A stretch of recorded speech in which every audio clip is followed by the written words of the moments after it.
alas 10 na yan ng gabi. Pero parang maaga pa. Kasi pag hindi kami lumabas nung gabi na yan, hindi kami makakain. Kinabukasan. Ayan. Ayan, sasakyan. Nakakita na naman si Inday ng sasakyan. Ayan. Ayun, may isa pang maganda. Sinabihan pa niya yung kasama niya. Kaya ba niyang dalhin? Tapos, sumagot yung kasama. Ang bigat, hindi ko kaya.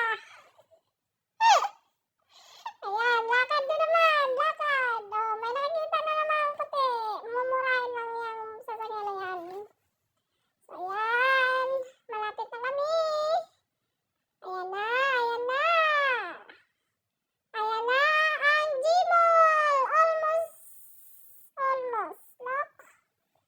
Up. Lakad na lang, lakad. Ayan, lakad. May nakita pang basurahan. Ayan. Ayan na. Oh, ayan oh, di ba? Ang dami sasakyan dyan. Halos mga bahay-bahay dito kung hindi 4. 5 yung sasakyan sa isang bahay.